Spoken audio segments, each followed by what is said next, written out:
Rafale Sukhoi के निशाने पर है पाकिस्तान। आज भारत ने जो दिखाया है, ये भारतीय एक्सप्रेसवे पर आप देख रहे हैं, रफाल विमान उतरा था। भारत अपनी तैयारियां दुरुस्त कर रहा है और पाकिस्तान और पड़ोसी भी इससे दहल रहा है, तैयारी कर चुका है। सिर्फ रफाल नहीं, अगली तस्वीर देखिए, सुखोई भी इस तरह के 15 फाइटर जेट, 1 दर्जन से ज्यादा फाइटर आज उड़ान भर रहे थे और एक्सप्रेसवे पर परीक्षण कर रहे थे, अभ्यास कर रहे थे। पाकिस्तान में देखिए, पाकिस्तान में इसका खौफ कि बिलावल मोदी मोदी कर रहे थे।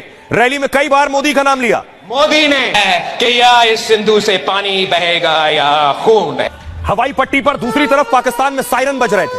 पाकिस्तान में आपात स्थिति के लिए सायरन लगा दिए गए। सुनिए, पाकिस्तान ने सायरन लगा दिए हैं लोगों के लिए भी कि अगर भारत हमला करता है तो उन्हें अलर्ट किया जा सके। लेकिन दूसरी तरफ भारत और हवाई योद्धा जो है वो दिखा रहे थे अपना दम।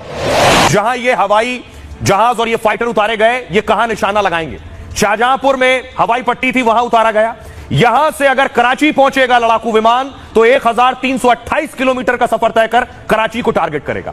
यहां से पाकिस्तान का दूसरा शहर है लाहौर।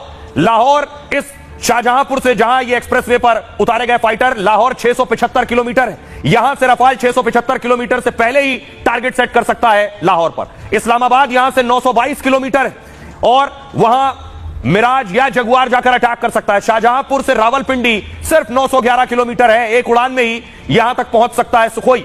शाहजहांपुर से 891 किलोमीटर है पीओके, और पीओके में भी अटैक कर सकता है। यानी इस एक जगह से, उत्तर प्रदेश के इस एक एक्सप्रेसवे से पूरा पाकिस्तान और इसके सारे बड़े शहर रडार पर हैं। अब आपको बताऊं कि आखिर यह जरूरत भारत को क्यों आन पड़ी कि एक्सप्रेसवे पर लड़ाकू विमान उतार दो और लड़ाकू विमान एक्सप्रेसवे से गुजर कर जाए। पाकिस्तान तक ये तस्वीरें जा रही हैं। अब इसकी वजह मैं आपको बताता हूं। ये देख रहे हैं, ये एक्सप्रेसवे की पट्टी है और यहां से ये लड़ाकू विमान उड़ उड़ कर गए।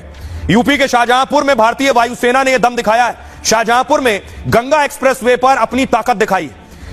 आंधी तूफान के बीच लड़ाकू विमानों ने टच एंड गो किया है। जंग के दौरान आपात स्थिति के लिए यह तैयारी हो रही है। ऑपरेशन में किसी तरह की दिक्कत पर मोर्चा संभालेगी सेना। करगिल के बाद एयरबेस को तकनीक से लैस किया गया है, लेकिन किसी भी हालत से निपटने के लिए तैयारी है। यूपी में एक्सप्रेसवे पर हवाई पट्टी बनाई गई है। जंग के हालात में इन हवाई पट्टियों का इस्तेमाल किया जाएगा। दुश्मन क्या करता है, युद्ध की हालत में एयरबेस को निशाना बनाता है। ऐसी हालत में भारत के एक्सप्रेसवे से ही विमान उड़ान भरेगा और हवाई पट्टी से ही दुश्मन के ठिकानों पर जाकर स्ट्राइक करेगा।